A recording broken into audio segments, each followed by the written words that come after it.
മുജാഹിദുകളെ ഭിന്നിപ്പ് എന്ന് പറഞ്ഞാൽ അടിസ്ഥാനപരമാ. ജക്കരിയ സലാഹി, ജബ്ബാർ മൗലവി തുടങ്ങിയ ആളുകൾ കാഫിറാണ്, മുശ്രിക്കാണ് എന്ന് പറയുന്ന ഒരവസ്ഥയിലാണ് നിങ്ങളുള്ളത്. ഇത് ഞാൻ പറയുന്നതല്ല. ജക്കരിയ സലാഹി, നിങ്ങളെ കൊണ്ട് തന്നെ ഞാനത് പറയിപ്പിച്ചു തരാം. കേട്ടോളൂ നിങ്ങൾ. ജക്കരിയ സലാഹി പ്രസംഗിക്കുന്നു, അയാൾ കായക്കൊടിയുടെ ക്ലിപ്പിട്ട് തരും. നിങ്ങൾ ശ്രദ്ധിക്കണം.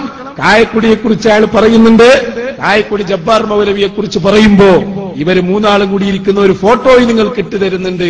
നമ്മളെ പണ്ട് ആലുവാവാദ പ്രതിവാദത്തിൽ ഫീഹി ഇല്ലത്താനി എന്ന് വായിച്ച് മുങ്ങിയതായിരുന്നു കായക്കൊടി. ഇപ്പൊ അനീഫ സക്കരിയ പറയുന്നുണ്ട് അന്ന് ഇല്ലത്താനി കട്ട് വായിച്ച് പോയതാണ്. ഇപ്പൊ ഒക്കെ കൃത്യമായി ഇയാൾ പറയുന്നുണ്ട്. അതെല്ലാം കൂടി ഇതൊക്കെ രണ്ടും മൂന്നും ആകുമ്പോഴാണല്ലോ മനസ്സിലാകുക. അതുകൊണ്ട് ഞാൻ അല്പസമയം സക്കരിയ സലാഹിക്ക് തന്നെ അവസരം കൊടുക്കുന്നു. കളി വെറുതെ തുടരണ്ട. ഞങ്ങൾ ഇൻഷാ അല്ലാഹ് ഈ ക്യാമ്പയിൻ കഴിയുന്നതോടെ അത്രയും വേരുറപ്പുള്ള അഡ്രസ്സുള്ള സംഘടനയാണല്ലോ സുന്നി യുവജന സംഘം. ഇൻഷാ അല്ലാഹ് ഞങ്ങളെ നേതാക്കൾ പ്രഖ്യാപിച്ചത്, ഞങ്ങളുടെ അണികൾ ഒരു വിഷയം എന്നിട്ട് ഇവിടെ പറയാം അങ്ങക്കടിയിൽ എന്താ ചെയ്യാ. ഇവരുടെ ഓരോ പൂതി നോക്ക് നിങ്ങൾ. ആ പൂതി മനസ്സിൽ വെച്ചാൽ മതി. പറയട്ടെ ഞങ്ങൾ, പ്രിയപ്പെട്ട സഹോദരന്മാരെ, നിങ്ങൾ ഇതുവരെ ഒന്നായിരുന്നില്ലേ? കായക്കൊടി ഹനീഫ് മൗലവിയും സക്കരിയ എന്നൊക്കെ പറഞ്ഞ എത്ര വലിയ സുഹൃത്തുക്കളായിരുന്നു മിനിയാന്ന് വരെ.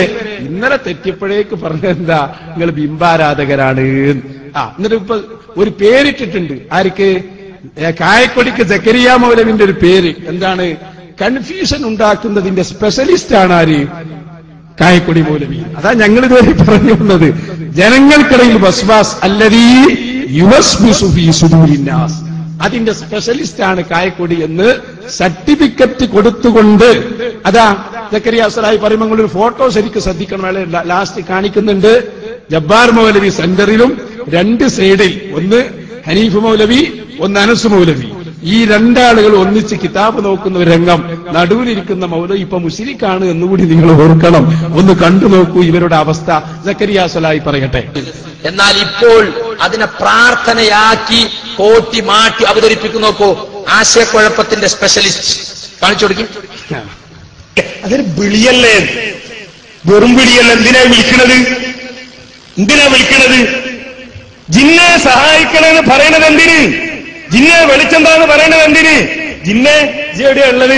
ഞാൻ കുറച്ച് എലിന്റെ വീട്ടിൽ ഇന്നൊരു സൽക്കാരുണ്ടായിരുന്നു, കുറച്ച് എല്ല് ബാക്കിയുണ്ട്, ഇജ് തിന്നോ എന്ന് പറഞ്ഞിട്ട് എല്ല് കൊണ്ടിട്ട് കൊടുക്കാനാ? അല്ല. പ്രതിസന്ധിയുടെ ഘട്ടത്തിലാണ് ഈ വിളി, പ്രയാസത്തിന്റെ ഘട്ടത്തിലാണ് ഈ വിളി, വെളിച്ചമില്ലാതെ കഷ്ടപ്പെടുമ്പോഴാണ് ഈ വിളി, അപകടത്തിന്റെ വക്കിലാണ് ഈ വിളി, വെള്ളത്തിൽ ഒഴുകിപ്പോയി കൈകാലിട്ടടിക്കുമ്പോഴാണ് ഈ വിളി. നിങ്ങൾ അറിയോ? ഇത് കേട്ട് ഈ ഞാന് പ്രയാസത്തോടെയാണെങ്കിലും പറയട്ടെ, ജബ്ബാർ മൗലവി, ഇനി അദ്ദേഹത്തെ ഞാൻ അങ്ങനെ ആക്ഷേപിച്ചു എന്ന് പറയണ്ട, ഒരു ഉദാഹരണം പറയുന്നു എന്ന് മാത്രം. ജബ്ബാർ മൗലവി ചെയ്ത ഈ പണിയുടെ ഫലം ഉണ്ടായത് എന്താണെന്നറിയോ?